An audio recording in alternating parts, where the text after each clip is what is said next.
Regulatory approval process हमने start करा था B pharmacy 8 semester pharmaceutical regulatory science, और फार्मास्यूटिकल रेगुलेटरी साइंस के लास्ट लेक्चर में हमने यूनिट 1 को कंप्लीटली कवर करा था। यूनिट 1 में हमने देखा था new drug discovery and its development, किसी भी नए ड्रग को डिस्कवर करना और उसको डेवलप करना, ये हमने देखा था। वहां पर हमने देखा था कि अगर कोई भी ड्रग आपके पास है तो पहले उससे प्री क्लिनिकल ट्रायल करें, फिर उससे क्लिनिकल ट्रायल करें और फिर उस ड्रग को मार्केट में लॉन्च करें। ठीक है, और क्या देखा था हमने, इनोवेटर ड्रग क्या होती है, जेनरिक ड्रग क्या होती है, concept of development of generic drug, how to launch a generic drug into market, ये सारी चीजें हमने देखी थी। ठीक है, अब आज के इस लेक्चर में ध्यान से सुनना मैं क्या बोल रहा हूं। ये आपका ड्रग है और इस ड्रग को आपको मार्केट में पहुंचाना है, तो आपको क्या करना पड़ेगा? सर सीधी सी बात है, कोई भी ड्रग है और उसे अगर मार्केट में पहुंचाना है तो उस ड्रग से हमें करना पड़ेगा प्री क्लिनिकल ट्रायल, है ना। मतलब कि उस ड्रग को एनिमल के ऊपर देके देखनी होगी, हमें देखना होगा कि इस ड्रग की टॉक्सिसिटी कितनी है, साइड इफेक्ट कितने हैं, एडवर्स इफेक्ट कितने हैं, फार्माकोडायनेमिक क्या है, फार्माकोकाइनेटिक क्या है, टॉक्सिकोलॉजी क्या है, सारी स्टडी एनिमल पे करनी होगी। उसके बाद इस ड्रग को हम देंगे ह्यूमंस को। किसको देंगे? ह्यूमंस को। ह्यूमंस के ऊपर स्टडी करनी होगी, ह्यूमन ट्रायल करेंगे और we can say clinical trial करेंगे। क्या बोलेंगे इसको? Clinical trial. ध्यान से सुनते जाना।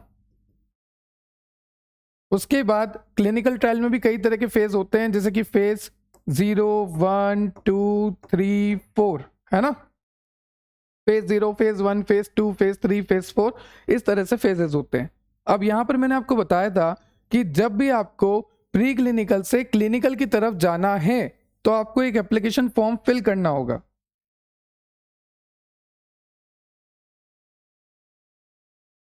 IND, investigational new drug application form. I repeat, investigational new drug application form को फिल करना होता है जब भी हमें प्री क्लिनिकल से क्लिनिकल में जाना होता है, जब भी हमें एनिमल ट्रायल से ह्यूमन ट्रायल की तरफ जाना होता है।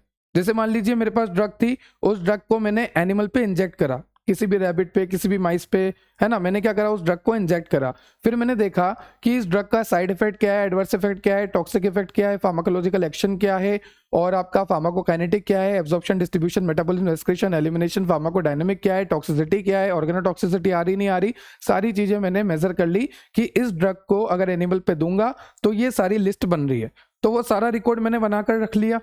जब मैंने एनिमल पे स्टडी करी तो मेरे पास जो भी रिकॉर्ड आया सब मैंने रख लिया। अगर मेरा रिकॉर्ड अच्छा है तो मैं उस रिकॉर्ड को सबमिट कर दूंगा इस एप्लीकेशन फॉर्म में, जिसका नाम है INDA। क्या नाम है? INDA। ये investigational new drug application form है।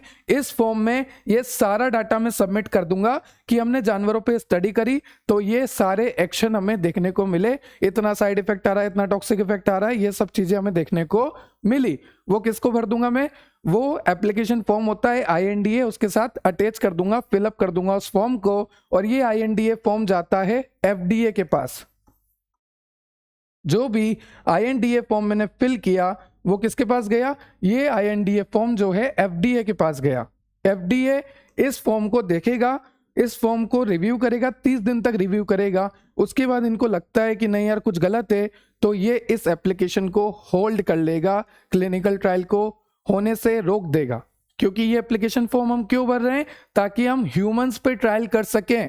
क्योंकि हमारा एनिमल ट्रायल बहुत अच्छा आया है तो हम चाहते हैं इस ड्रग को ह्यूमन पे भी ट्राई करें ताकि इस ड्रग को हम मार्केट में लॉन्च कर सकें। तो जब हमने एनिमल पे ट्राई किया, जो भी डाटा हमारे पास आया उस डाटा को INDA एप्लीकेशन फॉर्म में फिल करके हमने सबमिट कर दिया रेगुलेटरी बॉडी को, मतलब सरकार को, मतलब FDA को। FDA इसको चेक करेगा, रिव्यू करेगा 30 दिन में। अगर इनको लगता है कि नहीं करना है तो ये होल्ड कर लेंगे, और अगर इनको लगता है कि एप्लीकेशन अधूरी है तो ये वापस भेज देंगे, और अगर इनको लगता है कि सब कुछ ठीक है तो ये एप्लीकेशन को अप्रूव कर देंगे और आप आ जाओगे ह्यूमन ट्रायल पे।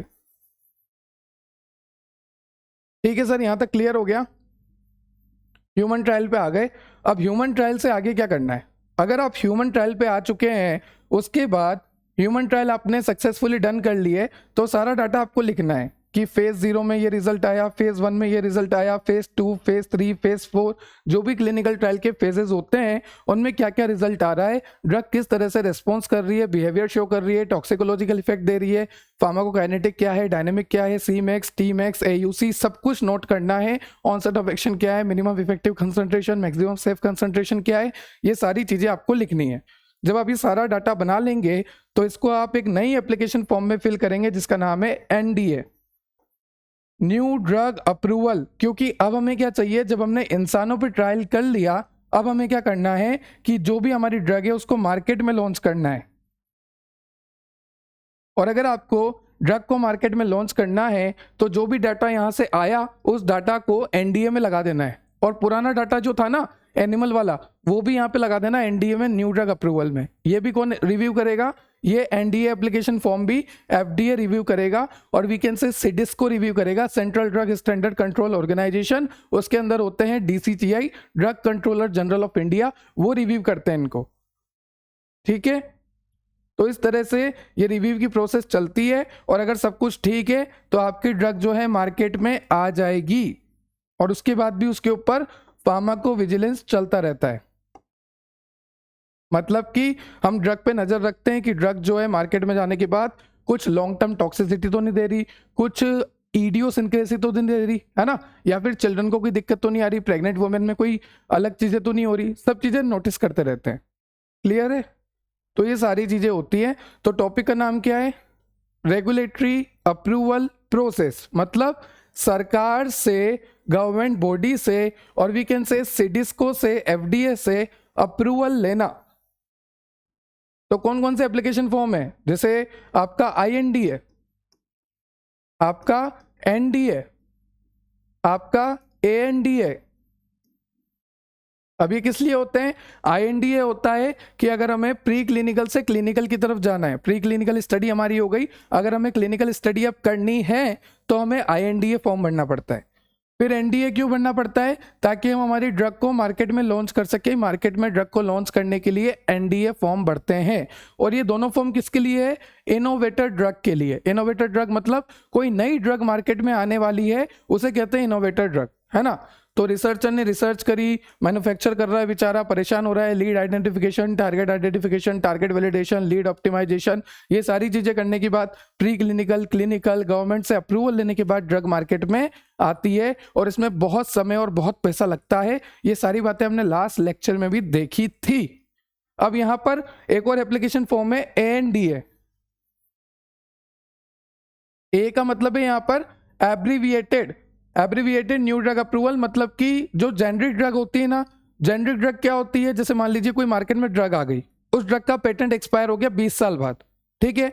अब उसका फॉर्मूला तो रहेगा, उस फॉर्मूले से मैं अपनी ड्रग बना सकता हूं, सेम ड्रग बनाऊंगा हु बहू, same toxicity, same side effect, same adverse effect, same pharmacological action, same mechanism of action, same route of administration, बायो इक्विबिलिटी, chemistry equivalence, pharmaceutical equivalence, exact to copy, same API, same amount, सब कुछ same होना चाहिए। और उस drug को मैं बनाऊंगा, और उस ड्रग को मैं नाम दूंगा जेनरिक ड्रग, और वो ड्रग सस्ती होती है क्योंकि उसके ऊपर किसी भी तरह का प्री क्लिनिकल और क्लिनिकल ट्रायल का खर्चा नहीं आया। और उस ड्रग को मैं मार्केट में लॉन्च करना चाहूंगा, तो उसके लिए जो एप्लीकेशन फॉर्म फिल होता है वो होता है ANDA, और ये भी FDA ही अप्रूव करता है, FDA ही रिव्यू करता है। ठीक है, सारी कहानी वाला सीन है। जितने अच्छे से कहानी समझोगे उतने अच्छे से एग्जाम में आपका हाथ चलेगा, रटने वाली बात बिल्कुल नहीं है। अब देखो यहाँ पर आपको कई तरह के रेगुलेटरी ऑर्गेनाइजेशन दे रखे हैं। जैसे इंडिया में कौन है? इंडिया में आपका सिडिस्को है, FDA है। सिडिस्को मतलब central drug standard control organization, जहां पर आपके DCGI होते हैं, drug controller general of India, DCGI, ठीक है। फिर आपका अगर मैं यूनाइटेड स्टेट में देखूं तो यूनाइटेड स्टेट में कौन सा रेगुलेटरी ऑर्गेनाइजेशन होता है? आपका USFDA, मतलब कि United state of food and drug administration. फिर यूरोप में देखूं तो European agency for evaluation medicinal product, EMEA। फिर आता है आपका DDA, department of drug administration Nepal की, तो ये DDA जो है नेपाल का है। तो तो कुछ मैंने आपको बता दिए, जैसे यूएस का है ना, आपका इंडिया का सिडिस्को हो गया, यूरोप का, नेपाल का। चलते हैं आगे। ये नाम याद रखने हैं कि जैसे इंडिया में सिडिस्को है ना, वैसे यूएस में यूएसएफडी है, यूरोप में ईएमई है और नेपाल में डीडीए है। ठीक है, in India the drug regulatory authority is CDSCO. Done. देखो जो भी मैंने अभी आपको बोल के बताया वो सारी कहानी यहाँ पे लिखी हुई है, ये सारी कहानी लिखी है कि ड्रग डेवलपमेंट में पहले क्या करना है, बाद में क्या करना है, ये सारी चीजें लिखी हुई है यहाँ पे। ठीक है, अब आपको इन्वेस्टिगेशनल फॉर्म और ये न्यू ड्रग अप्रूवल फॉर्म ये सारे मैंने बता दिए हैं। टाइप्स ऑफ ड्रग एप्लीकेशन, कौन कौन से एप्लीकेशन फॉर्म होते हैं, जैसे IND investigational new drug application form, NDA new drug approval और new drug application form, ANDA abbreviated new drug application, और एक और होता है बीएलए। बीएलए का मतलब होता है बायोलॉजिक लाइसेंस एप्लीकेशन। अगर मुझे मेरे बायोलॉजिकल प्रोडक्ट को, और वी कैन से ड्रग को, अगर मुझे मेरे बायोलॉजिकल प्रोडक्ट या ड्रग को अपनी सीमा से बाहर पहुंचाना है, देखो मेरी स्टेट लाइन से बाहर पहुंचाना है, मेरी सीमा से बाहर पहुंचाना है, तो उसके लिए फॉर्म चाहिए biologic licence application. It is for the permit the distribution of biological product across the state line. सीमा सतह से बाहर पहुंचाने के लिए जो फॉर्म चाहिए होता है वो होता है बीएलए, बायोलॉजिक लाइसेंस एप्लीकेशन। ठीक है, फिर ये वही कहानी है जो मैंने आपको बताई है सारी, सब कुछ यहाँ पे लिखा है कि प्री क्लिनिकल करना पड़ता है, क्लिनिकल करना पड़ता है, क्लिनिकल में कितने फेज होते हैं, वो सारी चीजें हैं। यही सारी स्टेप्स मिला के फाइनली आपका ड्रग अप्रूवल प्रोसेस कहलाता है। ठीक है,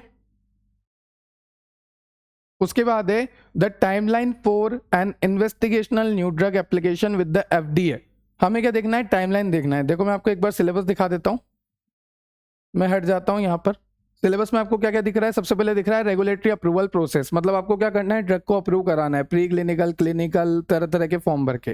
फिर क्या लिखा है, timeline involve in investigational new drug, मतलब कि जो आईएनडी का फॉर्म भरते हैं ना आप, तो आईएनडी के फॉर्म भरते दौरान आपको कितना समय लगता है। जैसे अपन ने आईएनडी का फॉर्म भर दिया, जैसे मैं यहाँ पे हूँ दिख रहा हूँ ना, मैंने आईएनडी का फॉर्म भर दिया, अब मैंने सबमिट कर दिया सरकार को कि लो भाई ये आईएनडी का फॉर्म। अब उनसे मेरे को कितने दिन में रिवर्ट बैक आता है, 30 दिन में, तो वो टाइम के बारे में लिखा हुआ है। फिर आपका एनडीए फॉर्म के बारे में बताया गया, न्यू ड्रग एप्लीकेशन फॉर्म। आपको पता है कि क्लिनिकल ट्रायल होने के बाद, सारे फेजेस कंप्लीट होने के बाद, सारी स्टडी होने के बाद अगर आप ड्रग को मार्केट में लॉन्च करना चाहते हैं तो एनडीए फॉर्म भरते हैं। फिर एब्रिविएटेड न्यू ड्रग एप्लीकेशन, आपको पता है जेनरिक ड्रग से रिलेटेड, और आपको मैंने लास्ट लेक्चर में बताया भी है कि अगर जेनरिक ड्रग आपके पास है और जेनरिक ड्रग को आप मार्केट में लॉन्च करना चाहते हो तो उस कंडीशन में आपको फॉर्म भरना पड़ता है जिसका नाम है एब्रिविएटेड न्यू ड्रग एप्लीकेशन, है ना। और इसमें क्या क्या चेक होता है, इसमें ओजीडी होते हैं ना, जेनरिक ड्रग ऑफिसर वगैरह, वो सब चेक करते हैं। और ये चेक करते हैं कि जो इनोवेटेड ड्रग थी, मतलब कि जो ऑलरेडी मार्केट में ड्रग थी जिसका पेटेंट एक्सपायर हो गया, उस ड्रग की हूबहू कॉपी आपने बनाई है क्या। अगर हूबहू है, एग्जैक्ट कॉपी है, same action, same pharmacological action, same side effect, same route of administration, same drug amount, bioequivalence, pharmaceutical equivalence, chemistry equivalence, colour वगैरह, लेबल वगैरह सब कुछ सेम है, तो फिर आपकी ड्रग जो है अप्रूव हो जाती है और मार्केट में आ जाती है। फिर आपको नेक्स्ट टॉपिक दे रखा है changes to an approved NDA और एएनडीए, मतलब चेंजेस करने, किस तरह के चेंजेस, जैसे मान लीजिए मेरी ड्रग जो है मार्केट में आ चुकी है, अगर मेरी ड्रग जो है मार्केट में आ गई है उसके बाद मुझे उसमें चेंजेस करने हैं। किस तरह के चेंजेस, कलर चेंज करना है, फ्लेवर चेंज करना है, स्टेलाइजेशन मेथड चेंज करना है, ड्रग का अमाउंट चेंज करना है। ठीक है, जो भी मुझे चेंज करना है, जैसे मान लीजिए मैंने ड्राई ग्रेन्युलेशन से बनाया कुछ, तो मुझे वेट ग्रेन्युलेशन से बनाना है, तो हम कुछ ना कुछ चेंज कर सकते हैं अगर वो मार्केट में आ भी चुकी है तो। Changes to an approved NDA और एएनडीए, अगर आपका फॉर्म अप्रूव हो चुका है तो भी आप कुछ ना कुछ चेंज उसमें कर सकते हैं। उसके बाद आपको सेकंड चैप्टर दे रखा है रेगुलेटरी अथॉरिटी एंड एजेंसी। तो टू बी वेरी ऑनेस्ट, यहां से सिर्फ 2 जगह से क्वेश्चन आते हैं, बस खत्म, इंडिया और यूनाइटेड स्टेट। इसके अलावा यूरोप, ऑस्ट्रेलिया, जापान, कनाडा, इससे आपको कोई मतलब नहीं होना चाहिए। फिर भी अगर आपको पढ़ना है तो मैंने कंटेंट पूरा ऐड कर रखा है, मैं समझा दूंगा, है ना। पर मेनली क्वेश्चन कहां से आएगा, इंडिया और यूनाइटेड स्टेट, दैट्स इट। चलिए तो स्टार्ट करेंगे। अप्रूवल प्रोसेस तो हमने देखा, अप्रूवल में सारी कहानी देखी, pre clinical, clinical, approve by CDSCO, DCGI, है ना। उसके बाद क्या है, अब देखेंगे timeline involve in investigational new drug.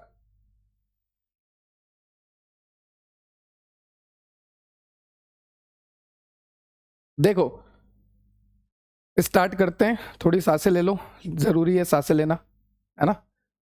चलिए, तो टॉपिक क्या है, timeline for an investigational new drug application. जो एप्लीकेशन हमने फिल करा है, INDA एप्लीकेशन हमने फिल करा है, और ये एप्लीकेशन फॉर्म हम फिल क्यों करते हैं, क्योंकि हमें प्री क्लिनिकल ट्रायल से जो भी डाटा मिला इस एप्लीकेशन फॉर्म के साथ अटैच करके हम चाहते हैं कि हम क्लिनिकल ट्रायल कर सकें। तो हम सरकार को, FDA को, रेगुलेटरी बॉडी को, गवर्नमेंट को ये फॉर्म सबमिट कर देते हैं और उम्मीद करते हैं कि हमें जल्दी रिस्पॉन्स आएगा। तो उसी से रिलेटेड बात है कि मैं यहाँ पर स्पॉन्सर हूँ जो कि पूरा खर्चा उठा रहा हूँ, पूरी इस प्रोसेस का खर्चा उठा रहा हूँ, मैं स्पॉन्सर हूँ। मैंने इस एप्लीकेशन फॉर्म को, IND एप्लीकेशन फॉर्म को अच्छे से फिल करके, और जानवरों के ऊपर जो भी डिटेल आई थी, जो भी फार्माकोकाइनेटिक प्रॉपर्टी आई थी ड्रग की, फार्माकोडायनेमिक प्रॉपर्टी आई थी जो भी ड्रग की, टॉक्सिकोलॉजी स्टडी जो भी हुई थी ड्रग के एनिमल के ऊपर, वो सारी चीजें मैंने लिखकर FDA को सबमिट कर दी एप्लीकेशन फॉर्म के थ्रू, जिसका नाम है IND, कर दी।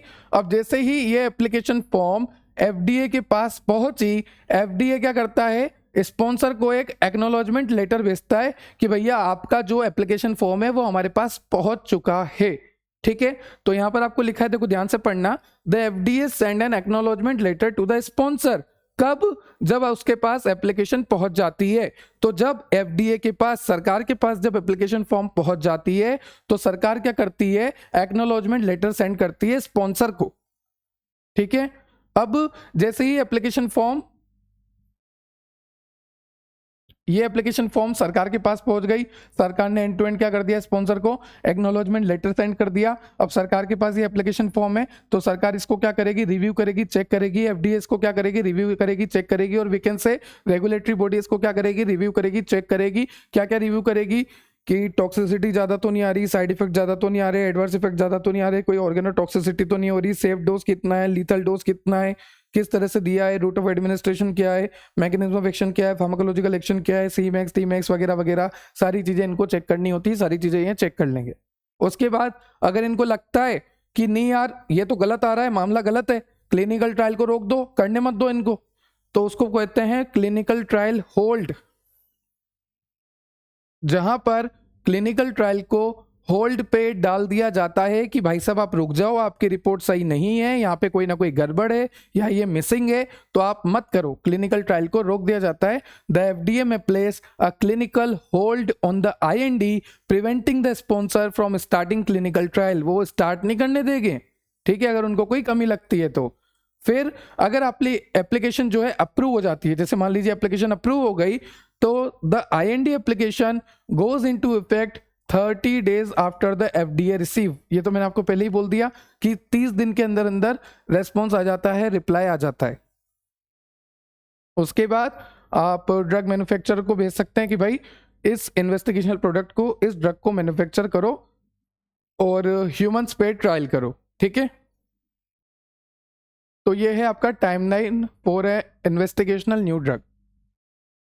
नेक्स्ट आपको दे रखा है कि एप्लीकेशन जो है सबमिट कैसे होती है। अभी तो मैंने सीधा बोल दिया कि ये एप्लीकेशन जो है मैं दे दूंगा सरकार को, FDA को, है ना, पर यहाँ पर पूरी प्रोसेस बता रखी है कि किस तरह से ये होता है। तो ध्यान से सुनो, ये एप्लीकेंट है, मतलब जो एप्लीकेशन फिल कर रहा है, या फिर आप इसे बोल सकते हैं स्पॉन्सर। ये क्या है, ये जो बंदे हैं ये या तो स्पॉन्सर कह लीजिए आप, या फिर आप कह लीजिए एप्लीकेंट है। इन्होंने क्या करा, अपनी एप्लीकेशन फॉर्म को, अपने IND एप्लीकेशन को सबमिट कर दिया सिडिस्को हेडक्वार्टर में कि भैया ये मेरा IND एप्लीकेशन ये ले लीजिए। ठीक है, सिडिस्को हेडक्वार्टर में IND एप्लीकेशन आया, सिडिस्को मतलब central drug standard control organization. ठीक है, अब इसको एग्जामिन किसने किया, इसका एग्जामिनेशन किया न्यू ड्रग डिवीजन ने। एग्जामिन कर लिया, सारी डिटेल को रिव्यू कर लिया IND कमिटी ने कि सारी डिटेल सही है या नहीं। तो सबसे पहले क्या हुआ, एप्लीकेंट ने क्या करा, अपनी IND एप्लीकेशन दी, IND एप्लीकेशन को फिल करा, उसमें सारा डाटा अटैच करा, सारा प्री क्लिनिकल और वीकेंड से एनिमल ट्रायल का डाटा अटैच करके उन्होंने सिडिस्को हेडक्वार्टर में दे दिया। इसको एग्जामिन किसने किया, न्यू ड्रग डिवीजन ने इसको एग्जामिन किया। फिर इसके डिटेल्स को किसने चेक किया, रिव्यू किया, क्रॉस चेक किसने किया, IND की कमिटी ने सारी डिटेल्स को क्रॉस चेक करा। अब उसके बाद है रिकमेंडेशन टू डीसीजीआई। सिडिस्को में कौन बैठते हैं? डीसीजीआई साहब बैठते हैं, drug controller general of India बैठते हैं। तो उनके पास सिफारिश गई कि भैया ये नई एप्लीकेशन फॉर्म आई है सर, इसको चेक कर लो, अगर ये ठीक लगती है हमें तो आप भी एक बार चेक कर लो, रिव्यू कर लो, अगर आपको ठीक लगती है तो आपका एप्लीकेशन जो है अप्रूव हो जाता है। उसके बाद ये सेम एप्लीकेशन आपने इधर भी दी, किसको? एथिकल कमिटी को। सर इनको क्यों देनी है? एथिकल कमिटी को ये सेम एप्लीकेशन आपने इसलिए दी है क्योंकि ये एप्लीकेशन रिव्यू होती है एथिकल कमिटी के द्वारा। That review and approve research proposal to ensure that they are conducted ethically. मतलब कि आपका एप्लीकेशन ऐसे चेक करते हैं, इस तरह से चेक करते हैं ये कि आपने जो भी एनिमल ट्राई करे हैं वो सारे कानून के अंडर में ही करे हैं ना, सारे एथिकली करे हैं ना, एज पर द लॉ ही करे हैं ना, इस तरह से ये सारा चेक करेगी। ठीक है, अगर इनको लगता है कि हाँ भाई सब कुछ सही है तो आपका रिपोर्ट जाएगा एथिकल कमेटी के पास, वो चेक करेंगे और विद इन 1 to 2 वीक, 1 से 2 हफ्ते में आपको क्लिनिकल ट्रायल स्टार्ट करने की ये भी परमिशन दे देंगे और इधर से भी परमिशन आ जाएगी, तो आप क्लिनिकल ट्रायल खुशी खुशी स्टार्ट कर सकते हैं। तो आपका एप्लीकेशन फॉर्म जो है सिडिस्को हेडक्वार्टर, फिर न्यू ड्रग डिवीजन एग्जामिन करता है, फिर डिटेल रिव्यू करती है आईएनडी कमेटी, फिर सिफारिश लगती है डीसीजीआई को, फाइनली आईएनडी एप्लीकेशन अप्रूव्ड होता है, इधर एथिकल कमेटी के पास जाती है, रिपोर्ट रिव्यू होती है, चेक होती है, 1 से 2 हफ्ते में आपको आ जाता है कि आप क्लिनिकल ट्रायल स्टार्ट कर सकते हैं। क्लियर है? सेम फ्लो चार्ट आपको बनाना है एग्जाम में। ठीक है, अब उसके बाद ध्यान से सुनो, क्लिनिकल ट्रायल जैसे ही आपने शुरू कर दिया, अब यहां पर क्या लिखा है? Application for new drug registration to CDSCO. मतलब कि अब क्या करना है? एनडीए वाला है ना, क्लिनिकल ट्रायल हो गया। क्लिनिकल ट्रायल के बाद आपके पास सारे डेटा आ गए कि जब मैंने ह्यूमन पे इस ड्रग को ट्राई किया तो ये फार्माकोकाइनेटिक, ये फार्माकोडायनेमिक, ये सारी प्रॉपर्टी हमने नोट डाउन कर ली। और फिर अब क्या करेंगे? हम वापस एक नया एप्लीकेशन फॉर्म भर के एनडीए भर के सबमिट कर देंगे। उसको कौन रिव्यू करेगा? सिडिस्को में जो बैठे हैं डीसीजीआई, वो रिव्यू करेंगे। ठीक है, सिडिस्को में जो डीसीजीआई है वो रिव्यू करेंगे। अगर वो एप्लीकेशन फॉर्म कंप्लीट होगा तो आपका लाइसेंस ग्रांटेड हो जाएगा, अगर वो कंप्लीट नहीं होगा तो लाइसेंस रिजेक्ट हो जाएगा, मतलब कि आप ड्रग को सेल नहीं कर सकते मार्केट में। क्लियर? उसके बाद अब ये क्वेश्चन जो है कई बार एग्जाम में पूछा गया है कि टाइप्स ऑफ आईएनडी बताओ। मतलब कि ये जो investigational new drug application form है ना, ये जो एप्लीकेशन फॉर्म है, एक सेकंड में आपके पास ले ही आता हूं कोई एप्लीकेशन फॉर्म, उससे क्या होगा कि थोड़ा सही रहेगा। ठीक है, ये जो एप्लीकेशन फॉर्म है ना, अब ये कितने तरह के हैं? जैसे मान लीजिए आईएनडीए, तो ये कितने तरह के फॉर्म है? 1 तरह के, 2 तरह के, 5 तरह के, 10 तरह के। तो देखो है तो कई तरह के, देखो इधर कई तरह के हैं, commercial, non commercial, emergency use, expanded access, treatment IND, orphan drug IND, biologic, phase 0 IND, post marketing IND. पर आपको 2-2 मार्क्स में क्या पूछा जाता है वो मैं आपको बता देता हूं। आपको पूछा जाता है कमर्शियल और नॉन कमर्शियल। ये बहुत इंपॉर्टेंट क्वेश्चन है, कई बार आ चुका है एग्जाम में, 2-2 मार्क्स में भी आता है। तो बच्चों को इतना तो याद रहता है कि आईएनडी एक एप्लीकेशन फॉर्म है जो कि नॉन क्लिनिकल के बाद क्लिनिकल करने के लिए हमें भरना पड़ता है। मतलब कि प्री क्लिनिकल मतलब एनिमल के बाद हमें इंसानों पर ट्रायल करने के लिए भरना पड़ता है और एफडीए को सबमिट होता है। इतना पता है, 30 दिन में रिव्यू होता है, ये सारी बातें पता है। पर 2 तरह के होते हैं, ये नहीं पता होता। देखो ध्यान से सुनना, एक होता है कमर्शियल आईएनडी, मतलब कि जो एप्लीकेशन फॉर्म का हमने पढ़ा ना अभी तक कि इस तरह से अगर हमें मार्केट में ड्रग को लॉन्च करना है ना, तो हम जो स्टेप पढ़ रहे हैं वो वाला फॉर्म जो है कमर्शियल आईएनडी है। जो अभी तक हमने आईएनडीए फॉर्म भरा है वो कौन सा है? कमर्शियल। कमर्शियल मतलब कि हमें एक लार्ज स्केल पे उस ड्रग का प्रोडक्शन करवाना है, हमें उस ड्रग को मार्केट में लॉन्च करना है, एक बड़े स्केल पे ड्रग का प्रोडक्शन करा के कई पेशेंट्स को वो ड्रग जो है डिलीवर करनी है, तो वो क्या हो गया? कमर्शियल।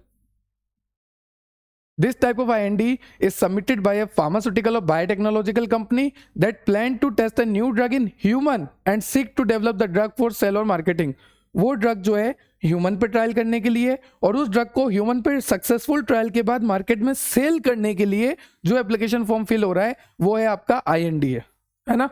हम यही सोच के भर रहे हैं कि काश मुझे क्लिनिकल ट्रायल का अप्रूवल मिल जाए, काश मेरी ड्रग मार्केट में चला जाए। जो तुम्हारी इंटेंशन है उस हिसाब से तुम फॉर्म भर रहे हो, तो वो हो गया कमर्शियल आईएनडी, मतलब कि तुम कमर्शियल लेवल पे सेल करना चाह रहे हो। फिर होता है नॉन कमर्शियल, मतलब कि टेस्ट करने के लिए। जैसे मान लो मुझे टेस्टिंग वगैरह करनी है, तो जब मुझे टेस्टिंग वगैरह करनी है ना, तो उसके लिए जो फॉर्म भरूंगा वो होगा नॉन कमर्शियल। यहां पर आपको नाम से पता लग रहा, नॉन कमर्शियल मतलब कि एक बड़े लेवल पे मैं इसको बनाऊंगा नहीं, मैं सिर्फ इसकी टेस्टिंग करूंगा, इसको चेक करूंगा। तो उस तरह के लिए एप्लीकेशन जो होता है वो होता है non commercial. This IND is submitted by a clinical investigator, जो कि इन्वेस्टिगेशन करना चाहता है, या फिर रिसर्चर या फिर कोई एकेडमिक इंस्टीट्यूशन, ठीक है, सिर्फ वो टेस्टिंग पर्पस के लिए करता है, कमर्शियल पर्पस के लिए नहीं करता। ठीक, उसके बाद इसकी वैसे तो कोई ज़रूरत नहीं है, पर अगर गलती से किसी की यूनिवर्सिटी में इसमें से कोई भी 2 मार्क्स का क्वेश्चन आया है, जैसे पोस्ट मार्केटिंग IND क्या होती है, कुछ भी आया है, तो देख लेना। वैसे तो नहीं आता है, सिर्फ यही आता है जो मैंने आपको बता दिया, ठीक है, ये याद कर लेना बस। उसके बाद है, अब देखो बहुत प्यारी प्यारी बातें लिखी है, बहुत अच्छी अच्छी बातें लिखी है। हमने ये तो बोल दिया कि हमें ड्रग को मार्केट में लॉन्च करना है तो प्री क्लिनिकल ट्रायल कर लो, क्लिनिकल ट्रायल कर लो, IND एप्लीकेशन फॉर्म भर लो, NDA एप्लीकेशन फॉर्म फिल कर लो, और जेनरिक ड्रग को मार्केट में लॉन्च करना है तो ANDA एप्लीकेशन फॉर्म फिल कर लो, और हमारा CDS को हमारा FDA जो है रिव्यू कर देगा और एप्लीकेशन प्रोसेस अप्रूव होते ही ड्रग मार्केट में लॉन्च हो जाएगी। ये सारी बातें तो हमने पढ़ ली, पर चलो चलते हैं थोड़ा समय के साथ पीछे, और पीछे जाएंगे हम 5th सेम में, जहां पर आपने पढ़ी थी जूरिस्प्रूडेंस, पढ़ी थी ना, कानून पढ़े थे ना, ड्रग मैन्युफैक्चरिंग पढ़ी थी ना, कौन सी ड्रग इंपोर्ट करनी है, कौन सी ड्रग एक्सपोर्ट करनी है, किस ड्रग का मैन्युफैक्चरिंग कर सकते हैं, कौन से ऐड कर सकते हैं, कौन से ऐड प्रोहिबिटेड है, ये सारी चीजें पढ़ी थी ना। वो सारी चीजें वापस आ गई है, ध्यान से देखना। To develop and launch drug into the market, sponsor must obey all act and rule. अगर मुझे किसी भी ड्रग को बनाना है, उस ड्रग को मार्केट में सेल करना है, मार्केट में इंपोर्ट करना है, कहाँ से इंपोर्ट करना है, किसी को एक्सपोर्ट करना है, अगर मुझे किसी भी ड्रग को इंपोर्ट करना है, एक्सपोर्ट करना है, मैन्युफैक्चर करना है, सेल करना है, कुछ भी करना है, तो मुझे सारे कानून मानने पड़ेंगे। ड्रग एंड कॉस्मेटिक एक्ट 1940 ये पूरा मानना पड़ेगा।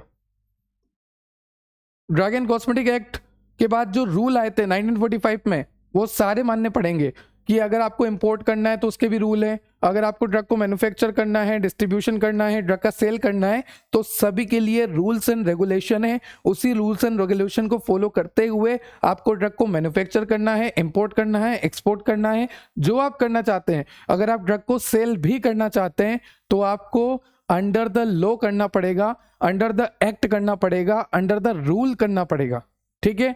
तो सबसे पहले क्या करना पड़ेगा, ड्रग एंड कॉस्मेटिक एक्ट को फॉलो करना पड़ेगा जो कि 1940 में आया था। फिर ड्रग एंड कॉस्मेटिक रूल्स को फॉलो करने पड़ेंगे जो कि 1945 में आए थे, जिसमें सारे रूल है, चाहे ड्रग को इंपोर्ट करना हो, ड्रग को मैन्युफैक्चर करना हो, ड्रग का डिस्ट्रीब्यूशन करना हो, या फिर ड्रग का सेल करना हो। उसके बाद आपको दे रखा है drug and cosmetic act include schedule Y. क्या इंक्लूड करता है ये, शेड्यूल वाई, और शेड्यूल वाई का मतलब होता है गाइडलाइन फॉर क्लिनिकल ट्रायल। अगर मुझे क्लिनिकल ट्रायल करने हैं तो उसकी गाइडलाइन क्या है, शेड्यूल वाई। तो शेड्यूल वाई क्या होता है, guideline for the clinical trial, और ये आए थे 1988 में। ये कब ऐड हुए थे, ये ऐड हुए थे आपके ड्रग एंड कॉस्मेटिक वाली रूल की बुक में 1988 में। तो 1988 में शेड्यूल वाई ऐड हुआ था, मतलब कि क्लिनिकल ट्रायल को करने के लिए जो भी गाइडलाइन होती है वो सारी ऐड हुई थी। उसके बाद फर्दर एमेंडेशन, एमेंडेशन का मतलब एडिशन, इसमें फर्दर एडिशन हुआ, शेड्यूल वाई में एडिशन हुआ, फर्दर कब हुआ था, 2005 में हुआ था।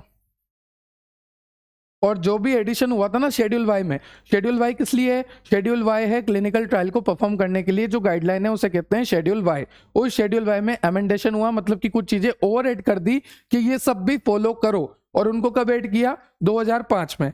अब जब हमने सारी चीजें ऐड कर दी, तो अगर किसी को भी क्लिनिकल ट्रायल करने हैं तो ये ही फॉलो करने पड़ेंगे जो आपके ड्रग एंड कॉस्मेटिक एक्ट के शेड्यूल वाई में अमेंडेड हैं, लिखे हुए हैं। यहां पर लिखा है इंटरनेशनली एक्सेप्टेड हो गए हैं। अब ये कैसे हो गए, इंटरनेशनली एक्सेप्टेड प्रोसीजर है कि अगर आपको क्लिनिकल ट्रायल करने हैं तो इसी प्रोसीजर को, इसी अमेंडेशन को, इसी रूल को, इसी लॉ को, इसी एक्ट को फॉलो करते हुए करने पड़ेंगे।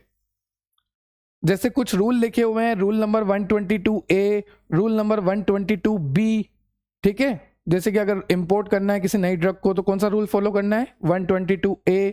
अगर आपको किसी मैन्युफैक्चर करना है किसी नई ड्रग का, except other than C and C1, C और C1 के अलावा, हमने पढ़ा था ना शेड्यूल C, शेड्यूल C1, तो C और C1 के अलावा अगर आपको कोई ड्रग मैन्युफैक्चर करनी है तो रूल 122B को फॉलो करना पड़ेगा।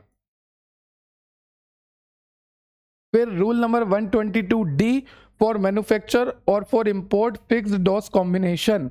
फिर rule 122DA for clinical trial और rule 122DAB, this is compensation. पैसा देना पड़ता है क्लिनिकल ट्रायल करवाने के लिए, चाहे क्लिनिकल ट्रायल करवाओ चाहे प्री क्लिनिकल ट्रायल कराओ, पैसा तो लगेगा।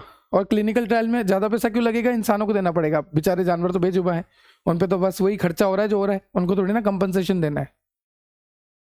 तो ये rule number 122DAB, 122DA, 122D, साथ ही साथ 122A, 122B, ये सारे रूल्स को फॉलो करते हुए क्लिनिकल ट्रायल को करना है। और ड्रग एंड कॉस्मेटिक एक्ट को फॉलो करते हुए, ड्रग एंड कॉस्मेटिक रूल को फॉलो करते हुए, शेड्यूल वाई को फॉलो करते हुए, शेड्यूल वाई के अमेंडेशन को फॉलो करते हुए, इन सारे कानूनों को फॉलो करते हुए आपको ड्रग का मैन्युफैक्चर, इंपोर्ट, एक्सपोर्ट और सेलिंग करनी होती है, तभी आपकी ड्रग जो है मान्य रहेगी।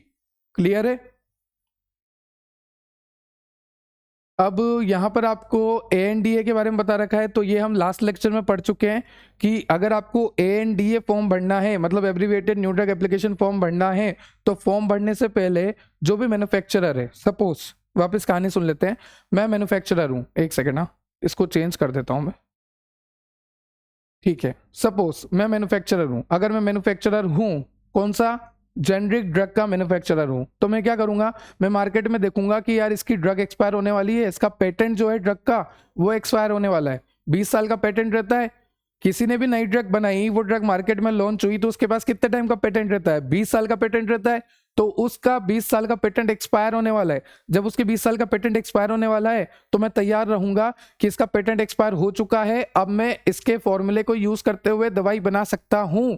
तो जब मैं दवाई बनाऊंगा तो उस ड्रग के हूबहू दवाई बनाऊंगा, same action, same route of administration, same drug, same pharmacological action, same mechanism of action, same सब कुछ, same toxicity, side effect, adverse effect, सब कुछ same, stability, disintegration, dissolution, PK, PS, solubility, ionization, lipophilicity, सब कुछ same करते हुए, bioequivalence, pharmaceutical equivalence, pharmaceutical की जो केमिस्ट्री है, केमिस्ट्री इक्विवेलेंस, सब कुछ सेम करते हुए, मैन्युफैक्चरिंग तक सेम करते हुए, एज पर द जीएमपी करते हुए, मैं एज इट इज दवाई बनाऊंगा।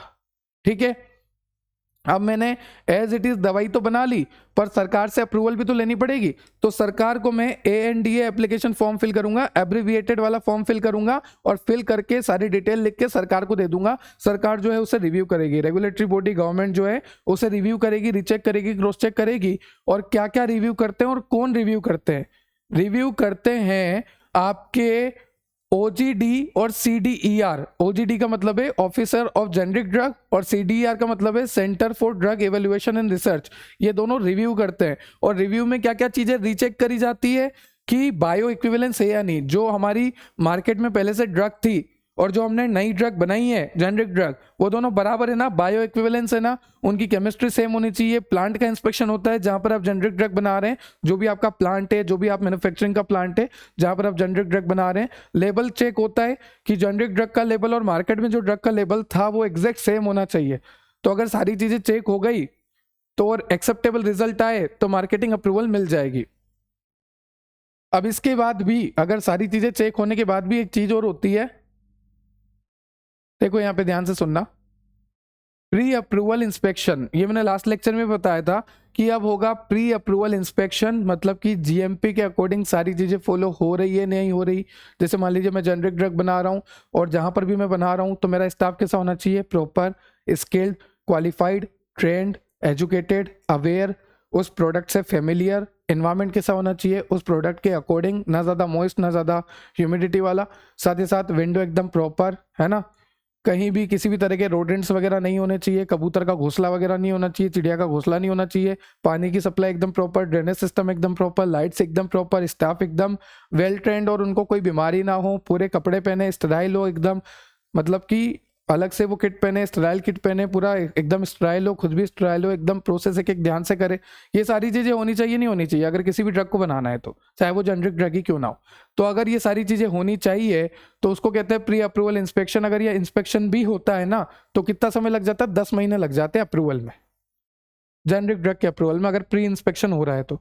और अगर प्री अप्रूवल इंस्पेक्शन नहीं हो रहा, कोई जरूरत नहीं है, तो 8 महीने में ही आपकी ड्रग जो है मार्केट में आ जाएगी, जेनरिक ड्रग। क्लियर है? चलिए, अब changes to an approved NDA और एएनडीए। अब हमें चेंजेस करने हैं, कि चेंजेस किस तरह से करेंगे वो देखेंगे। पहले तो कौन कौन से चेंजेस होते हैं भाई। तो चेंजेस में ध्यान से सुनना, जो भी मैं बोल रहा हूँ वही आपको लिखना है। देखो माइनर चेंजेस भी होते हैं, कुछ मेजर चेंजेस भी होते हैं। हमारी एप्लीकेशन फॉर्म सरकार ने अप्रूव कर दी, अब बाद में हम घोटाले थोड़ी ना करेंगे, हम कुछ माइनर चेंज कर देंगे, कुछ मेजर चेंज कर सकते हैं थोड़े बहुत। मतलब ऐसा नहीं कि पूरी ड्रग ही बदल के मार्केट में दे दी, वो नहीं करना।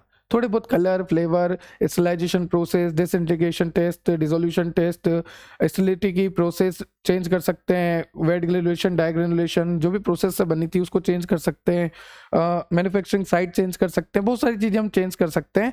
तो यहाँ पर वही लिखा है कि कौन कौन सी चीज़ें आप चेंज कर सकते हैं और क्या क्या आप चेंज कर सकते हैं।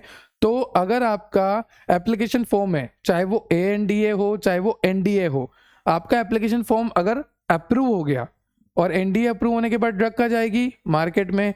ANDA अप्रूव होने के बाद जो जेनरिक ड्रग है वो कहाँ जाएगी? मार्केट में। और अगर मान लीजिए आपके दोनों एप्लीकेशन फॉर्म अप्रूव हो गए और वो ड्रग जो है मार्केट में गई, तो उसके बाद आप क्या चेंज कर सकते हैं?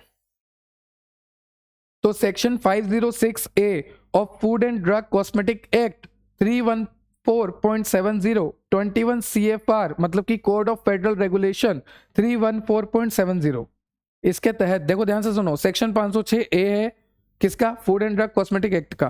Food and drug cosmetic act का सेक्शन 506A एंड 314.70 या फिर आप बोल लीजिए 70 21 CFR मतलब कि 21 कोड ऑफ फेडरल रेगुलेशन का कोड है ये 21, उसके अंडर में 314.70 वाला। तो उसके तहत this is act where we are suppose to apply post approval changes, इस एक्ट के तहत हम पोस्ट अप्रूवल चेंजेस कर सकते हैं। मैं रिपीट कर देता हूं, section 506 of food and drug cosmetic act, कौन सा? सेक्शन 506A, क्लियर है। उसके बाद है 314.70 और ये कौन सा है? 21 CFR का है, मतलब कि कोड ऑफ फेडरल रेगुलेशन का है। कंपोनेंट्स में चेंज कर सकते हैं, कंपोजिशन में चेंज कर सकते हैं, एक्टिव इंग्रेडिएंट के कंपोनेंट में, कंपोजिशन में, कलर में।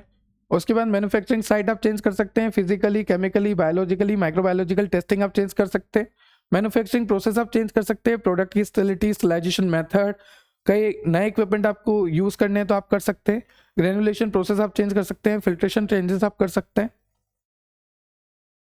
उसके बाद स्पेसिफिकेशन, एनालिटिकल प्रोसीजर आप चेंज कर सकते हैं, एक्सेप्टेंस क्राइटेरिया आप चेंज कर सकते हैं। जैसे मान लीजिए पहले एक्सेप्टेंस क्राइटेरिया था ±5%, अब आप ±6% करना चाहें तो आप कर सकते हैं। थोड़ा बहुत एक्सेप्टेंस क्राइटेरिया आप चेंज कर सकते हैं, इंटरमीडिएट चेंज कर सकते हैं, कंटेनर क्लोजर सिस्टम आप चेक कर सकते हैं, पैकेजिंग वगैरह चेक कर सकते हैं, चेंज कर सकते हैं, ठीक है। उसकी आइडेंटिटी, उसका स्ट्रेंथ, उसकी क्वालिटी, उसकी प्योरिटी आप चेंज कर सकते हैं, चेक कर सकते हैं, अच्छी कर सकते हैं। और लेबलिंग आप चेंज कर सकते हैं, ये छोटी मोटी चीज़ें हैं, है ना। लेबलिंग आप चेंज कर सकते हैं, जो भी पैकेजिंग इंसर्ट है, जैसे मान लीजिए आपका सिरप है, अब इसको आप किसी बॉक्स में रख रहे हैं तो वो बॉक्स आप चेंज कर सकते हैं, पैकेजिंग इंसर्ट आप चेंज कर सकते हैं, ठीक है। उसके बाद पैकेजिंग लेबलिंग आप चेंज कर सकते हैं, कंटेनर की लेबलिंग आप चेंज कर सकते हैं। उसके बाद मिसलेनियस चेंजेस भी आप कर सकते हैं, जैसे कि मटेरियल के अलावा, मेथड के अलावा, मशीन्स के अलावा जो चेंजेस होते हैं उसे कहते हैं मिसलेनियस चेंजेस। फिर मल्टीपल रिलेटेड चेंजेस, मतलब कि एक साथ मोर देन वन चेंज करना, उसे कहते हैं मल्टीपल रिलेटेड चेंजेस, वो भी आप कर सकते हैं। तो multiple, miscellaneous, labelling, container closure, specification, manufacturing process, manufacturing site, component and composition, ये सारे चेंजेस आप कर सकते हैं अकॉर्डिंग और we can say under the section 506A of food and drug cosmetic act and 314.70 21 CFR code of federal regulation. अब आगे आपको ये सब दे रखा है, ये सब मैं आपको बताता हूँ कि यहाँ पर ये सब क्या है। अब मैं आपको लेकर चल रहा हूँ सिडिस्को की कहानी में, तो जाइए और CDSCO, central drug standard control organisation की कहानी सुनकर आइए। तो देखो, जिस पैटर्न में मैं आपको बता रहा हूँ उसी पैटर्न में आपको आंसर लिखना है, तो आपको पूरे नंबर मिलेंगे। सबसे पहले मैं आपको बता रहा हूँ सिडिस्को के फुल फॉर्म। सिडिस्को की फुल फॉर्म होती है central drug standard control organization. अब देखो, यहाँ पर नाम से पता लग रहा, ड्रग का स्टैंडर्ड कंट्रोल करने वाला ऑर्गेनाइजेशन, मतलब कि ड्रग की क्वालिटी, ड्रग की सेफ्टी, ड्रग की एफिकेसी को कंट्रोल करने वाला organization. I repeat, central drug standard control organization, मतलब कि इस तरह का ऑर्गेनाइजेशन जो ड्रग के स्टैंडर्ड को कंट्रोल करता है, ड्रग की क्वालिटी, सेफ्टी, एफिकेसी को कंट्रोल करता है।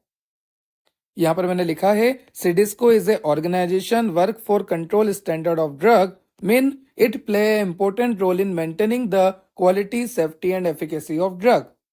उसके बाद आपको लिखा है it is the national regulatory authority for medical and pharmaceutical devices. देखो ये ड्रग के लिए तो इंपॉर्टेंट रोल प्ले करेगा ही करेगा, ड्रग की क्वालिटी सेफ्टी एफिकेसी को मैनेज करेगा ही करेगा, साथ ही साथ मेडिकल डिवाइसेस पे, फार्मास्यूटिकल डिवाइसेस पे भी ये ध्यान देता है, क्योंकि जैसे मान लीजिए मीटर डोज एनएलआर है, अस्थमा पंप है, स्पेगमो मैनोमीटर है, तो ये सारे जितने भी इक्विपमेंट है, जितने भी इंस्ट्रूमेंट है, जितने भी मेडिकल डिवाइसेस हैं, ये भी सारे प्रॉपर होने चाहिए।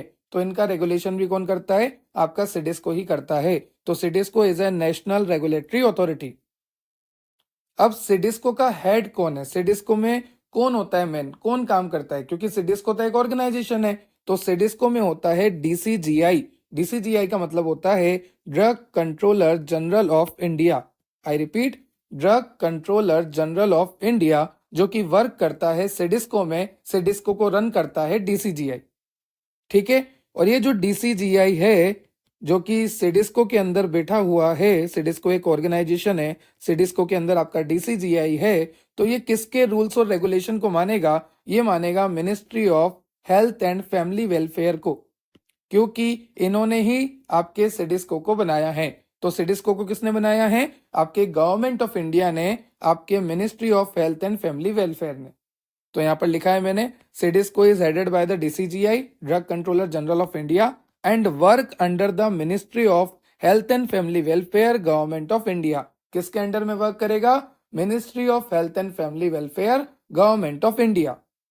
सिडिस्को को बनाया गया था 1948 में। देश आजाद होते ही अगले ही साल सिडिस्को को बनाया गया। सिडिस्को की वेबसाइट आई थी 2002 में, ताकि सारी ट्रांसपेरेंसी हो, कोई ऐसा गड़बड़ घोटाला ना हो, सारी चीजें आपके सामने रख दी जाए। तो ट्रांसपेरेंसी मेंटेन करने के लिए सिडिस्को की वेबसाइट आई थी 2002 में। ठीक है सर, हमें यहाँ तक क्लियर हो गया कि सिडिस्को को बनाया गया था 1948 में, सिडिस्को की वेबसाइट आई थी 2002 में, सिडिस्को को रन करता है डीसीजीआई, सिडिस्को को बनाया था ministry of health and family welfare और we can say government of India ने। यहाँ तक आपको क्लियर हो गया? उसके बाद चलते हैं, सिडिस्को रेस्पॉन्सिबल किसके लिए होता है? अरे सर आपने बताया ना, pharmaceutical device, medical device, drug के कंट्रोल में, जैसे क्वालिटी सेफ्टी एफिकेसी, ड्रग को रेगुलेट करना, ड्रग की क्वालिटी सेफ्टी एफिकेसी का पता करना, उसको मेंटेन करके रखना, ये सारा काम होता है। साथ ही साथ देखो मैं आपको याद करवाता हूँ, हमने करे थे क्लिनिकल ट्रायल। क्लिनिकल ट्रायल करने के बाद हमें हमारी दवाई को मार्केट में लाना था, तो हमने एनडीए एप्लीकेशन फॉर्म को फिल किया था।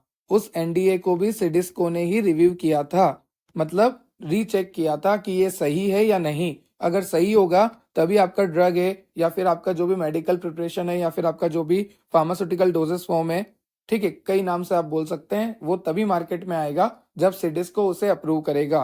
तो हम ये कह सकते हैं, approving new drug and medical devices for marketing in India. अगर आपको इंडिया में किसी भी ड्रग का या किसी भी मेडिकल डिवाइस का मार्केटिंग करना है, मार्केट में उसे लाना है, तो सिडिस्को के अप्रूवल के बिना आप नहीं ला सकते। देखो सिडिस्को का एक और काम है, आपकी जो मैन्युफैक्चरिंग फैसिलिटीज है, आपकी जो लेबोरेटरीज है, उनका इंस्पेक्शन करना। आई रिपीट, मैन्युफैक्चरिंग फैसिलिटीज का, लेबोरेटरीज का इंस्पेक्शन करता है आपका सिडिस्को। और यहाँ पर वो ये चेक करता है मैन्युफैक्चरिंग फैसिलिटीज में, लेबोरेटरी में, जैसे मैन्युफैक्चरिंग फैसिलिटीज में देखेगा कि जीएमपी फॉलो हो रहा नहीं हो रहा, जीएलपी फॉलो हो रहा नहीं हो रहा, तो गुड लेबोरेटरी प्रैक्टिस फॉलो हो रही नहीं हो रही आपकी लेबोरेटरी में, गुड मैन्युफैक्चरिंग प्रैक्टिसेस फॉलो हो रहा नहीं हो रहा आपके मैन्युफैक्चरिंग एरिया में। ये सारा कौन चेक करता है, कौन रिव्यू करता है, कौन इंस्पेक्ट करता है? आपका सिडिस्को। और अगर ये चेक कर रहा है, मतलब कहीं ना कहीं ये उसको बढ़ावा दे रहा है कि आप जीएमपी को फॉलो करो, आप लेबोरेटरी में जीएलपी को फॉलो करो, तब जाके आपका प्रोडक्ट जो है क्वालिटी वाला प्रोडक्ट बनेगा और मैं तभी अप्रूव करूंगा। तो एनफोर्सिंग जीएमपी एंड जीएलपी। साथ ही साथ monitor adverse drug reaction. Adverse drug reaction अगर किसी को आ रहे हैं तो उसको मॉनिटर भी कौन करेगा? सिडिस्को करेगा। साथ ही साथ अगर मैं आपको बोलता हूं कि एक्सेप्टेंस क्राइटेरिया, कि हमारी ड्रग कम से कम इतनी पोटेंट होनी चाहिए, इतनी सेफ होनी चाहिए, इतनी क्वालिटी वाली होनी चाहिए, तो ये जितने भी स्टैंडर्ड्स है जिनको मैं चेक करता हूँ, रिव्यू करता हूँ कि हाँ इतना इतना होना ही चाहिए, ये सारे स्टैंडर्ड्स को सेट कौन करता है? सिडिस्को ही सेट करता है। तो देखो कितने सारे काम हो गए आपके सिडिस्को के। आपका जो डोजेस फॉर्म है उसकी क्वालिटी मेंटेन करना, सेफ्टी मेंटेन करना, प्यूरिटी एफिकेसी ये सब मेंटेन करना, साथ ही साथ नए डोजेस फॉर्म को, नए मेडिकल डिवाइस को मार्केट में लाने का अप्रूवल देना। साथ ही साथ सिडिस्को क्या करता है, ये सिडिस्को चेक करता है कि आपकी जो मैन्युफैक्चरिंग फैसिलिटीज है वो एज पर द जीएमपी है या नहीं, और आपकी जो लेबोरेटरीज है वो as per the GLP, good laboratory practices है या नहीं। तो मतलब कहीं ना कहीं सिडिस्को जो है एनफोर्समेंट कर रहा है आपके जीएमपी का और जीएलपी का। साथ ही साथ एडवर्स ड्रग रिएक्शन को भी मॉनिटर करता है और स्टैंडर्ड सेट करता है ड्रग और मेडिकल डिवाइसेस के लिए। उसके बाद इसके ऑब्जेक्टिव लिखे हुए हैं, ensure the safety, efficacy, quality of drug and medical devices, protect public health. देखो डोजेस फॉर्म अच्छा होगा, मेडिकल डिवाइसेस अच्छे होंगे तो पब्लिक की हेल्थ जो है बनी रहेगी, अच्छी क्वालिटी की दवाई खाएंगे तो इनकी हेल्थ बनी रहेगी। और अगर मैं इसी बात को घुमाकर बोल दूं कि आपके मार्केट में जो भी डोजेस फॉर्म आ रहे हैं, आपके मार्केट में जो भी टेबलेट्स आ रही है, फॉर्मुलेशन आ रहे हैं, वो एज पर द सिडिस्को आ रहे हैं, सिडिस्को के रेगुलेट करने के बाद ही आ रहे हैं। तो सिडिस्को ये कहता है कि हम मार्केट में जो भी प्रोडक्ट लॉन्च करवा रहे हैं उसकी क्वालिटी, सेफ्टी, एफिकेसी, प्यूरिटी का हम दावा ले रहे हैं। तो यहाँ पर लिखा है facilitate the availability of safe and effective medicine as well as medical devices. And CDSCO also regulate clinical trials. अगर आपको क्लिनिकल ट्रायल्स करने हैं और आपने नॉन क्लिनिकल ट्रायल कर लिए हैं तो उसके बाद आपको एप्लीकेशन फॉर्म फिल करना होता है जिसको कहते हैं INDA, investigational new drug application. तो इसको भी कहीं ना कहीं सिडिस्को रिव्यू करता है। ठीक है, तो आपके रेगुलेट करता है क्लिनिकल ट्रायल को। क्लिनिकल ट्रायल अगर आप कर रहे हैं ना तो उसको भी रेगुलेट करने का काम करेगा। चलिए आगे चलते हैं, सिडिस्को के हेडक्वार्टर की बात करते हैं। तो सिडिस्को का जो हेडक्वार्टर है वो न्यू दिल्ली में है, FDA भवन, कोतला रोड।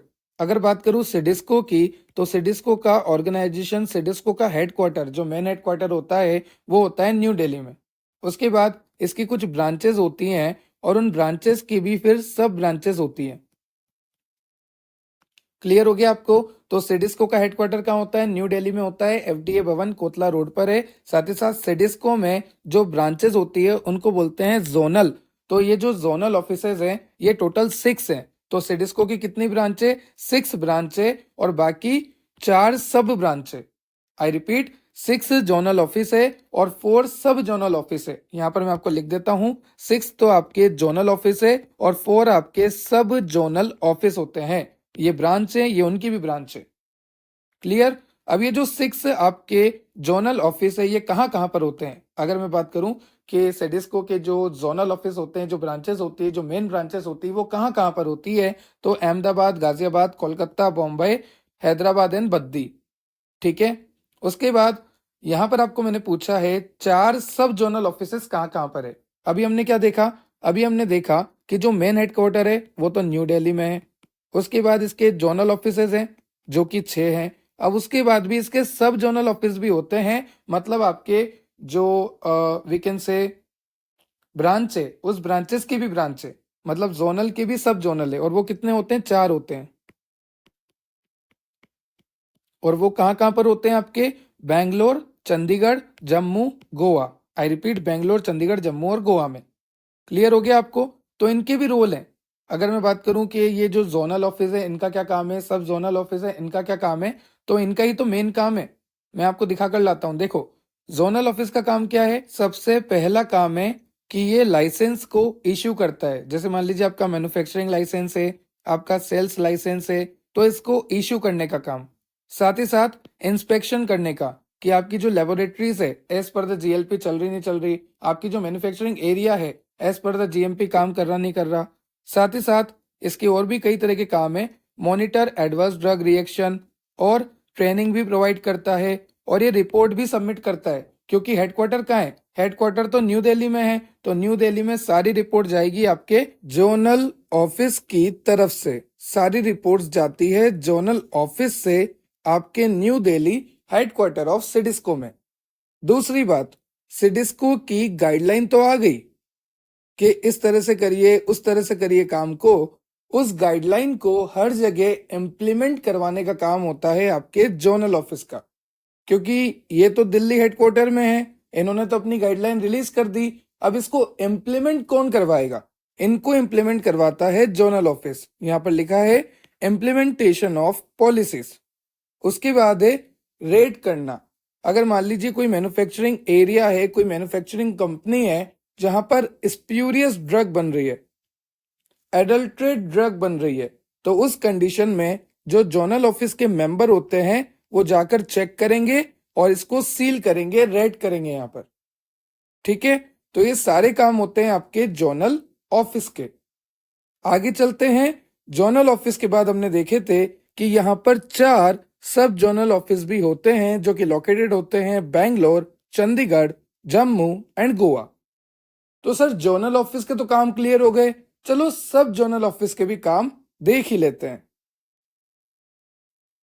तो यहां पर आपको दे रखा है सब जोनल ऑफिसेस के काम। देखो मैं आपको रिपीट कर देता हूं। सबसे ऊपर हो गया आपका हेडक्वार्टर। हेडक्वार्टर कहाँ है सिडिस्को का? न्यू दिल्ली में। उसके बाद आ गया आपका जोनल ऑफिस, फिर आ गया आपका सब जोनल ऑफिस। और सब जोनल ऑफिस का क्या काम होता है? सब जोनल ऑफिस जो है इंस्पेक्शन करता है कि भाई हमारी जो मैन्युफैक्चरिंग साइट है वो जीएमपी को फॉलो कर रही नहीं कर रही, हमारी जो लेबोरेटरी है वो जीएलपी को फॉलो कर रही है या नहीं कर रही है। और अगर मान लीजिए कोई भी गड़बड़ लगती है तो गड़बड़ को बताना है जोनल ऑफिस में, जोनल ऑफिस बताएगा हेडक्वार्टर सिडिस्को को। ठीक है, उसके बाद collect drug sample for testing and analysis. जैसे मान लीजिए आपको कुछ भी गड़बड़ लगी मैन्युफैक्चरिंग एरिया में ड्रग के सैंपल से रिलेटेड, तो उस सैंपल को आप लेकर आओ और अपनी लेबोरेटरी में टेस्ट करो कि क्या प्रॉब्लम लग रही है आपको। आपको लग रहा है एडल्ट्रेट है, आपको लग रहा है स्प्यूरियस है, आपको लग रहा है कि वो ड्रग एक्चुअल में वो ड्रग है ही नहीं जो होनी चाहिए थी, आपको लग रहा है कि इसके हाइग्रोस्कोपिसिटी ज्यादा है, इसका रिफ्रैक्टिव इंडेक्स में दिक्कत है। क्या दिक्कत है? सोर्स खराब है, दिक्कत क्या है उस दिक्कत को पता करो। इन्वेस्टिगेशन करना वही सारा काम है, मॉनिटरिंग करना। ठीक है, ड्रग के रेगुलेशन और कंप्लायंस फॉलो हो रहे नहीं हो रहे उन सबको मॉनिटर करना। रिपोर्टिंग करना, रिपोर्ट करते हैं, बताया मैंने कि सब जोनल ऑफिस जो है जोनल ऑफिस को बोलेंगे और जोनल ऑफिस जो है हेडक्वार्टर में बोलेंगे। इम्प्लीमेंटेशन ऑफ पॉलिसीज, ये भी बोलेंगे कि सेडिस्को को फॉलो करो। उसके बाद है रेड, ये भी रेड करेंगे। उसके बाद है गाइडेंस प्रोवाइड करना, ये गाइडेंस भी प्रोवाइड करते हैं। Provide guidance to industry on regulatory requirement, कि आप इस तरह से बनाइए, इस तरह से काम करिए ताकि आपका अप्रूवल मिलेगा।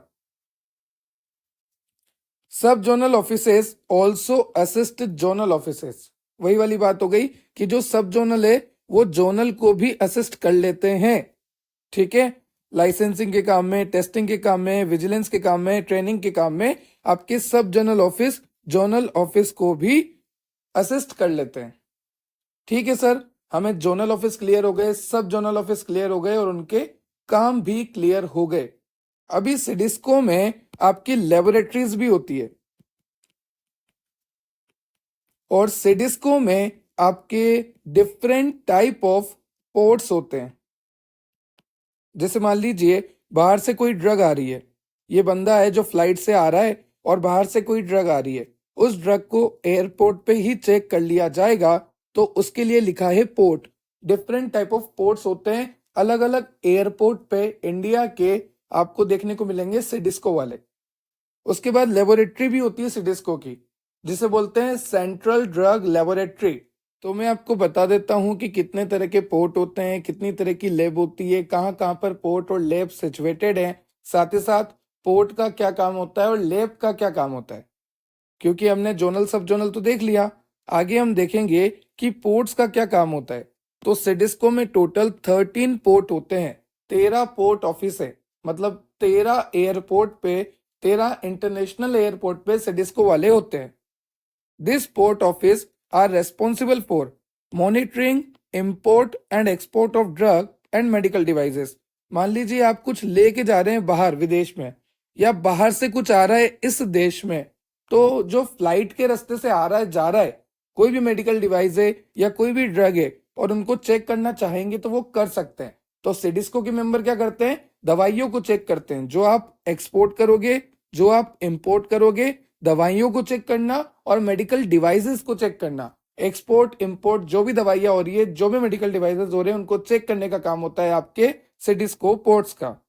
साथ ही साथ अगर आपको गड़बड़ लगती है कि हाँ इस दवाई में गड़बड़ है, तो उसका आप सैंपल ले लीजिए, उसका इंस्पेक्शन कीजिए, जब तक आपको लगता है उतना टाइम लीजिए, उसके बाद वापस उसको रिलीज करिए। और अगर मान लीजिए कुछ गड़बड़ निकलती है तो फिर कानूनी कार्रवाई होती है। यहाँ पर लिखा है conduct inspection and sampling imported consignment. ठीक है, उसके बाद आपको दे रखा है इन सब से हम कर क्या रहे हैं, इन सब से हम सब स्टैंडर्ड क्वालिटी की ड्रग को बाहर जाने से रोक रहे हैं और इंडिया में आने से रोक रहे हैं, क्योंकि ड्रग का इंपोर्ट एंड एक्सपोर्ट रोक रहे हैं हम। तो ड्रग का इंपोर्ट का मतलब कि बाहर से कोई भी ड्रग हमारे यहाँ जाली नहीं आ सकती, सब स्टैंडर्ड नहीं आ सकती, क्योंकि हमारे 13 पोर्ट है जहां पर चेकिंग होती है।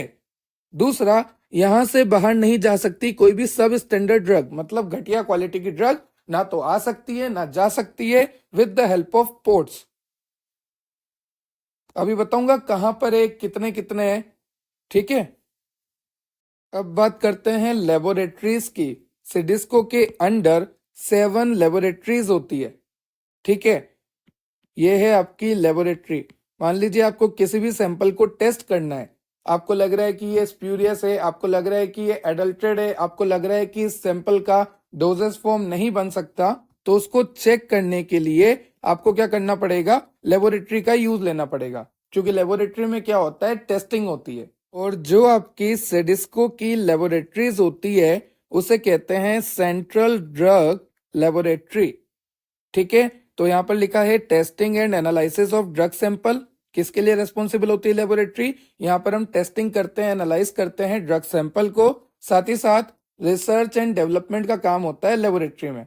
और यहाँ पर हाईली स्किल्ड पर्सन होते हैं, हाईली क्वालिफाइड पर्सन होते हैं, प्रोफेशनल्स होते हैं और काफी उनको एक्सपीरियंस होता है, क्योंकि ये सिडिस्को की लेबोरेटरी से तो बिना एक्सपीरियंस के, बिना स्किल के यहाँ पर बंदा आ ही नहीं सकता।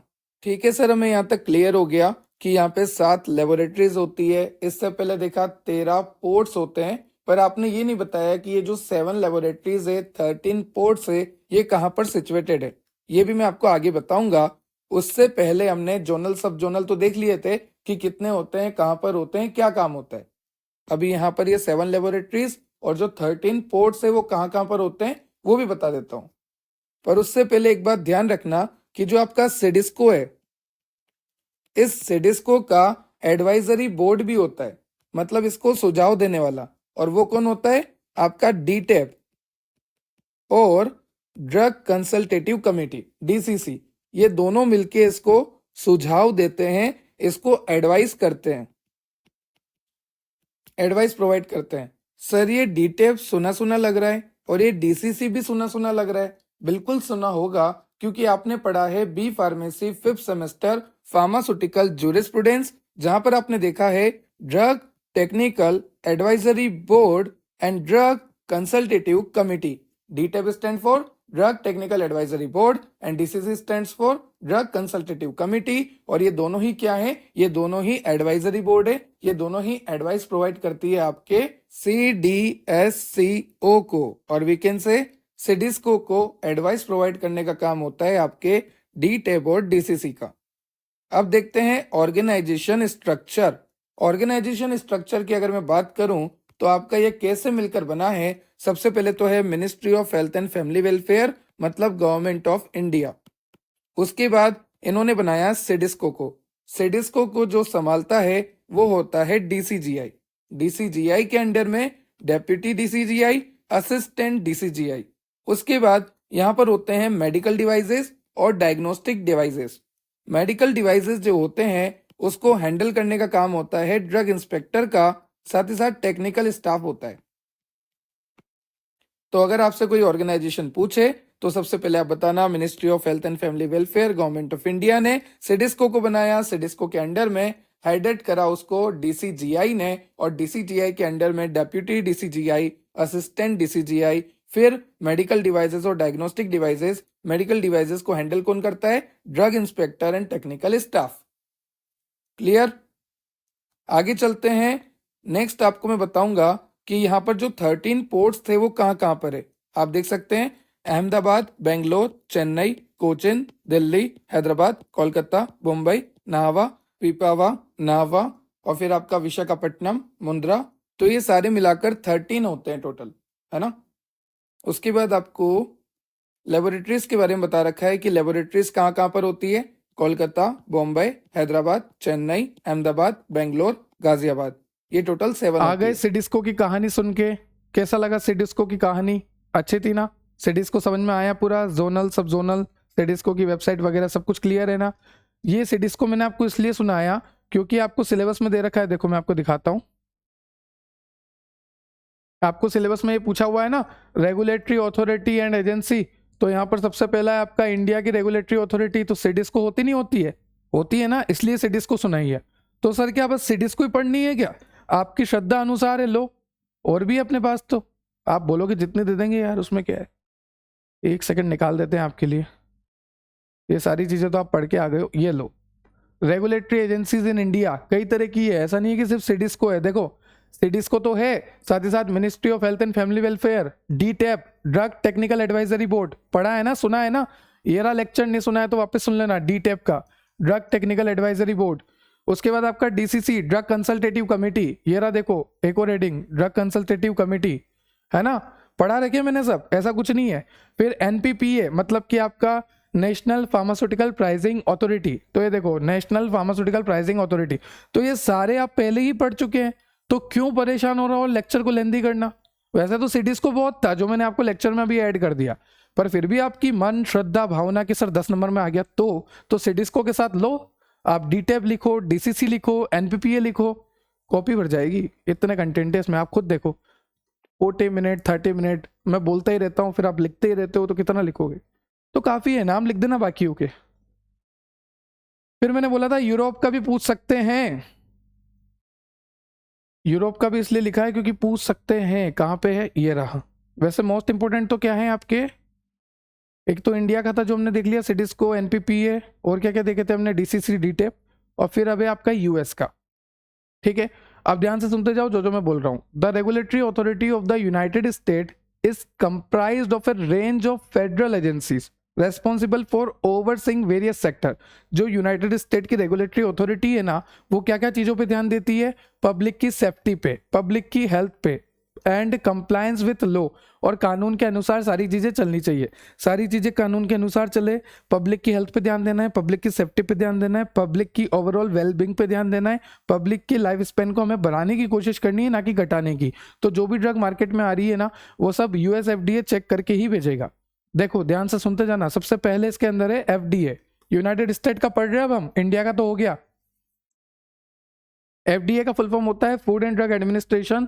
The FDA is a key agency under the department of health and human service. FDA क्या है? एक तरह की एजेंसी है। किसके अंडर में? Department of, under the department of health and human service.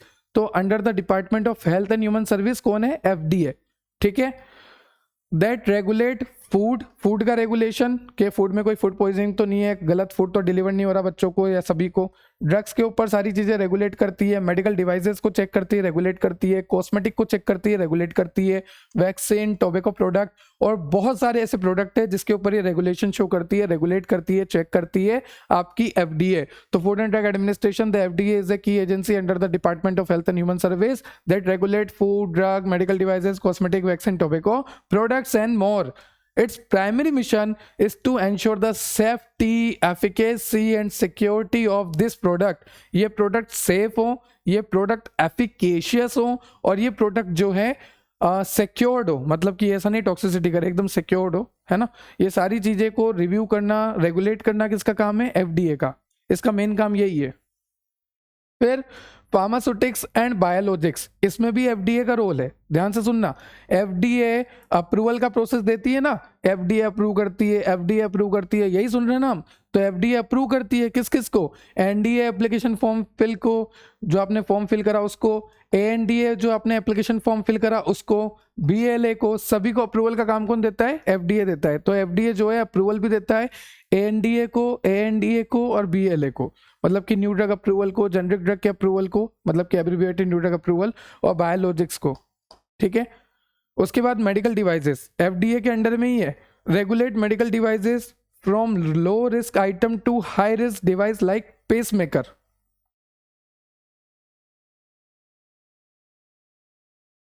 यहाँ पे ये बोलना चाह रहा है कि चाहे लो रिस्क आइटम हो मेडिकल डिवाइस में, कोई छोटे से छोटा मेडिकल डिवाइस भी क्यों ना हो, और कोई हाई रिस्क की हो, मतलब कि बड़े से बड़ा जैसे कि पेस मेकर ही क्यों ना हो, सभी को रेगुलेट करने का काम एफडीए का होता है, एफडीए ही चेक करती है। क्लियर है? उसके बाद है food and dietary supplement ensure that food product are safe, accurately label and free from harmful substance. जो हमारा फूड आ रहा है वो एकदम प्रॉपर हो, पैकेजिंग प्रॉपर हो, सेफ हो, एक्यूरेट हो, उसका लेबल वगैरह प्रॉपर हो, ये सारी चीज़ों को चेक करना और इनको रेगुलेट करने का काम भी कौन करता है? एफडीए। तो यूएस एफडीए बहुत सारे काम करती है, आप खुद देखिए।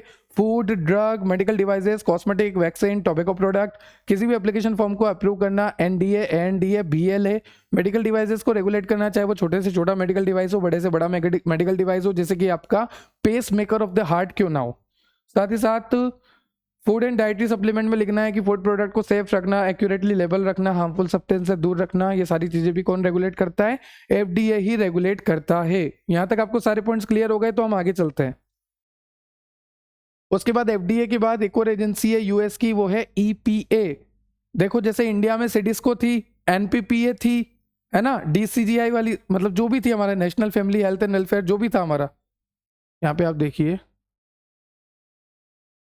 नेशनल भूल गया क्या मैं? अभी अभी सोशल प्रिवेंटिव पढ़ाई ना, इसलिए नेशनल भूल गया मैं। मिनिस्ट्री है, तो ministry of health and family welfare है, सिडिस्को है, डिटेब है, डीसीसी है, एनपीपी है ना, जितनी भी है ये सब इंडिया की है।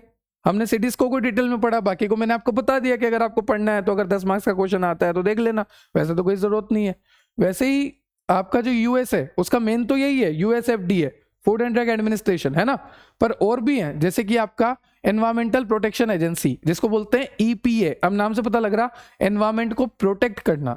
The EPA is responsible for protecting human health and the environment bye regulating pollutant.